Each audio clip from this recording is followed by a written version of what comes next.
female sub-adult wide Iversipes is now an adult. She's molted. That is absolutely awesome. Hi and welcome to Scott's Inverts. I'm Scott. These are the inverts. Today is an unboxing video. So Bethany's spiders. Bethany is kind of 90% leaving the hobby, leaving YouTube and social media side of things. Now she has said that she's going to carry on with doing her breedings and all the rest of it. I have said to her she's more than welcome to come back onto one of the lives on this channel with or without spiders, because she is such a lovely person.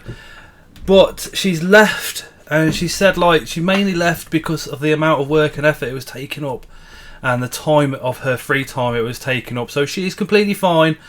She's doing really well and she's still enjoying life and all the rest of it, so please don't worry.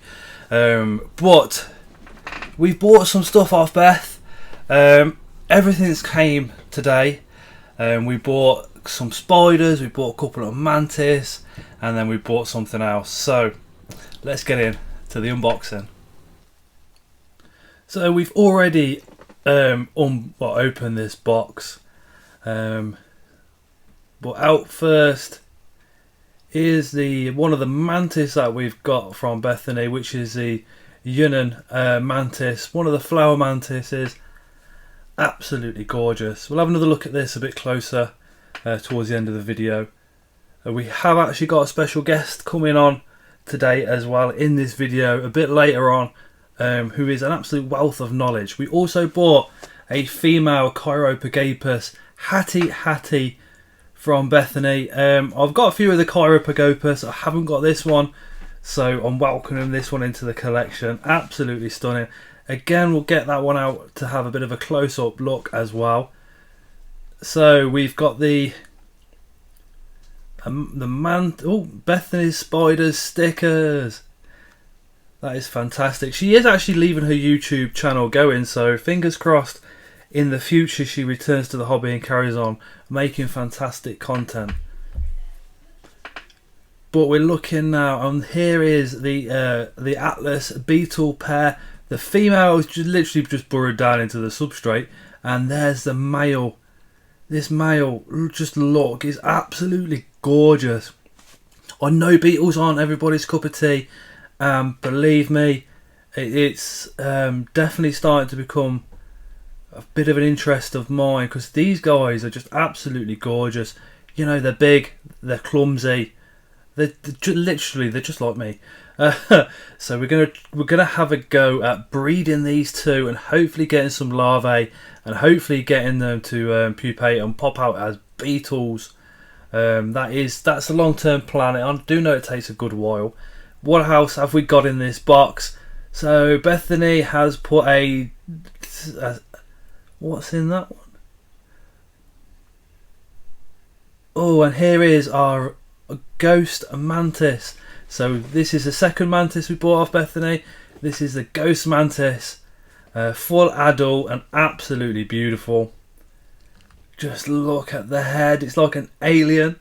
Absolutely gorgeous. These are, oh man, they're stunning mantis. They go down really well with Layla as well. This is the Pamphibetes species Cascada. And there is the jelly pots that she also put in. Massive thank you for those. They'll be awesome for the beetles. She also put some jelly pot holders in. There are the Atlas beetle pair, the Bethany spiders stickers, the ghost mantis, the Hattie. That's the Cascada sitting in that one. But just check this out.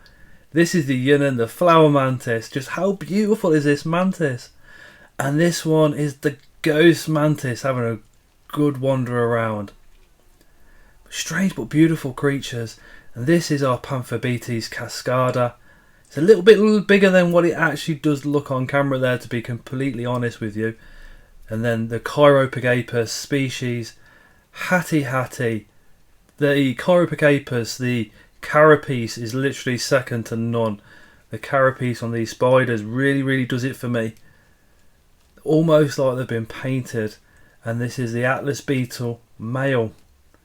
Stunning beetle. So looking forward to this. So boom, that is everything that we got from Beth. Now the Atlas beetles, I kind of bought them on a whim. I was like, well, I've had Dorcas before. I didn't breed them or anything like that, just kept them and watched them and all the rest of it. But I have been speaking to Phil from Incredible Inverts and other animals, and really in depth about what we can do with these beetles, how we can breed them and all the rest of it. And I didn't want to put this together and kind of, pretend it's my own knowledge when it's not.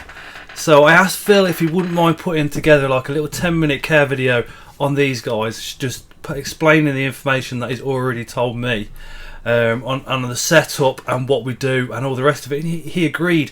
So the next portion of this video is actually going to be Phil explaining how we keep these absolutely beautiful beetles. I was going to build the setups at the end of that, but unfortunately I am waiting for some proper leaf mulch, because the only stuff that I've been able to find so far is too close to main roads and I do not trust it.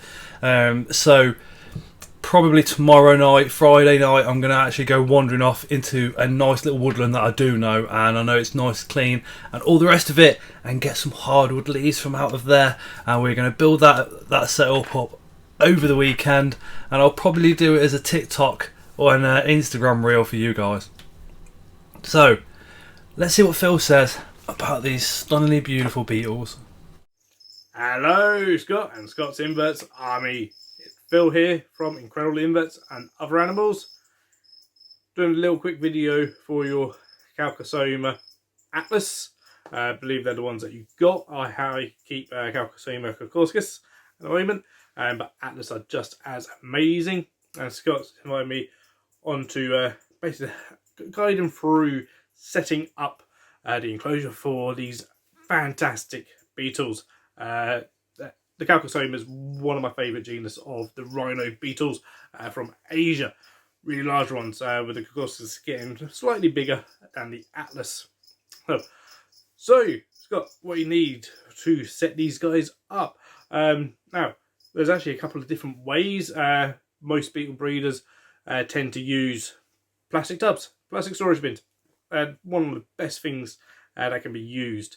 So, because they're fairly lightweight, get them in big sizes, get them nice and deep for deep substrates and stuff, and you can add as much or as little ventilation as is needed for them. So as with anything, either using soldering iron or drills carefully, and so all that sort of obviously using very carefully to make that ventilation in there. So I tend to use things like wham tubs or really useful boxes. Both work absolutely fine. So, what you can do, if it's a fresh adult pair that you don't think has been mated, is actually to stick them into a slightly smaller tub than what you actually want to put them in for egg laying or for actual keeping in. So, and this is because sometimes I've found, certainly myself and other breeders that I've spoken to have found that if you stick them straight into a big large tub, you'll often read and see that sort of 35-40 litres is recommended as kind of a minimum sort of size for them. That potentially the male will not find that female. So, especially if you only have the pair, which you tend to. So I will stick in a slightly smaller container or tub or tank. Mike, of course, went into a glass tank that had spare. So that was too, big enough to keep them in, but too small for actual proper egg laying. And set them up in there with plenty of substrate to make sure that they've mated. Now you want to either hopefully see them mate or leave them there for a couple of weeks, few weeks, and then move the female out, or you can move them both out. Now if you move the female out by herself, which I prefer, just because the males can be a bit destructive of digging everything up, so you want to go for something that is at least 30 litres. 40 is often recommended, and basically the bigger the better. You want it basically nice and deep for them, and then basically the substrate is the important thing for the beetle larvae for them to eat. So what I use is a lot of the time is as a bulking sort of thing is organic compost. So my preferred one is New Horizon, but there's others out there, and so New Horizon actually isn't as good as it used to be, so I do kind of want to find another one potentially that may be a little bit better. But yeah, organic compost, if you can, obviously no fertilizers or additives in it. So and basically we want to put, so you use that leaf mulch, so rotten leaves. Now you can go out and collect these from the forest. So dig down, find some nice oak or beech leaf litter, dig down a few centimeters until that mulchy stuff that's got all the mycelium in it from the fungus. So that's what you want. So lots and lots of that, and lots of rotten wood as well. Hardwood, so again, oak, beech are considered the best. So but other woods can be used, but try and go for oak and beech if you can. So, and you want to mix all that in. Other things you can add on top of that is things like shiitake blocks. So the shiitake blocks, say we can buy that shiitake mushrooms are grown on. That was perfect, and it's got the mycelium in as well. And that's actually really important for a lot of larvae. So add that into it, absolutely fine. And do a real nice big mix it all up together. So what I want to do is the bottom sort of few inches, maybe up to 5 inches, you want to really compact it down. So it's really firm. And so that will actually improve egg laying. So they'll lay eggs if you don't do that, the female will. But they'll actually improve egg laying because they sometimes like to lay eggs into wood. So if you really compact that down, that makes it kind of feel like, oh yeah, that's a nice sturdy place to lay eggs. Now the eggs are tiny, fun little white round balls. So again, make sure any substrate you don't contain whitish round balls in it at all. Otherwise you might confuse them. So that goes in, and then the rest of it fill up to almost the top with your substrate mix. So that's again so that you can bury into, and that's why we don't either want it, at least 40. These for the pair. So, or we can do slightly smaller, I find, for a single female, just because I find the males dig up everything. They don't care, they'll dig it up if it's too shallow, basically. So the deeper the better. The female will potentially just stay underground a lot. So, and then hopefully you'll get eggs. Hopefully they'll hatch. Those larvae will eat the substrate. But what we probably want to do is start, fairly quickly. It's actually separating the larvae off into individual containers, as deli cups, things like that. Feeding them on either that substrate mix and stuff with lots and lots of like rotten wood or shiitake wood, or if you can, is either buy or make flake soil as well. You want high protein in your substrate for major males. So with a lot of rhino beetles, stag beetles and stuff as well. A lot of these things will have what we call major and minor males. You also get in some of the Cetonidae beetles like Udicellas and Colorinas and stuff. Basically any of the horned beetles. If they don't get quite enough protein for them, then the males, when they go for pupation, they won't develop full horns. They can still breed and stuff, but they just don't look quite as nice. So a major male is one with nice big full horns. That's hopefully a nice size male as well. So if I can get that with adding that extra protein, which things like flake soil can really help with. Other things you can add is things like grammarous shrimp. So you dry grammarous shrimp, just buy that off things like Amazon, nice and cheap. So some people grind it up into a powder and mix that in. That's absolutely fine. That works well. Dried silkworm pupae, they buy as fish food. All this stuff is bought as fish food. Some people do use dog biscuits, like the Baker's Meaty Chunks. The problem with that is not necessarily the best, and it does mold really quickly, which you want to be careful of if they don't eat it. So I've experimented with things like ferret biscuits, which are really high in protein, and so that sort of has worked before as well. I tend to use a lot of silkworm pupae because I bought a big tub of it. So, but yeah, grammarous works really well. So, but it's a case of experimenting. So, they can take about 1.5 years, sometimes longer, to reach pupation.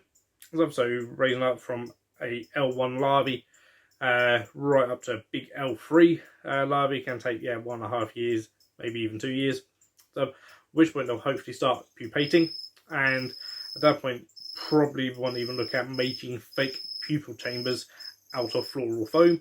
As again, a lot of beetle breeders do, and so because sometimes some of these larger beetles, when they produce the sort of pupal chambers, are actually really weak, or they don't even bother, and then they can't pupate properly. So end up making lots of pupal chambers for them as well. But main thing is deep substrate for them. Nice mix in there, plenty of rotten leaf material and rotten wood. So separate the larvae out, and basically also you want to replace and replenish that substrate as soon as there's, you know, kind of a third to half frass in there. You always want to add keep some frass in there at all times as well, because actually some of the frass is really good. And so, and don't chuck your frass. Your beetle larvae frass is really good fertilizer for a lot of plants, and it's natural. But hopefully this has helped you in setting this up. This has gone on actually much longer than I thought it was going to. I thought I'll do a quick one, but yeah, nearly 10 minutes, but there we go. That is my advice on setting up your Calcosoma atlas. So all the adults feed on pretty much any soft fruit. Experiment. Banana always works well. Mango, strawberries, sometimes even apple, pears. Experiment. Beetle jellies, they're designed for beetles. They're not really designed for much else. You can use those as well. So, and yeah, feed them as much as they want, basically.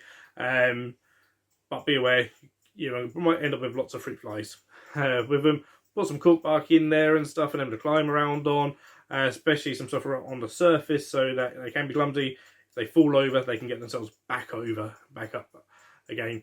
But good luck with them. I'm sure you'll smash it, and hopefully you'll get lots of larvae.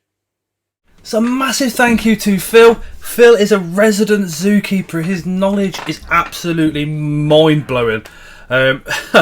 You kind of throw an animal at him and he'll tell you all about it. He's one of those guys. Throw one of these spiders and he knows a decent amount about that spider. Show him a crocodile, he'll tell you all about crocodiles, zebra, all the rest of it, caribous, all sorts. He is such an incredible guy. Please go down into the description. Go give him a follow on YouTube. He's also on Instagram and TikTok. Follow him on those as well. He is a channel moderator and channel member as well as, and he's just such a really nice guy. Anyway, thank you guys so much for watching, and as always, we shall see you again on the next one.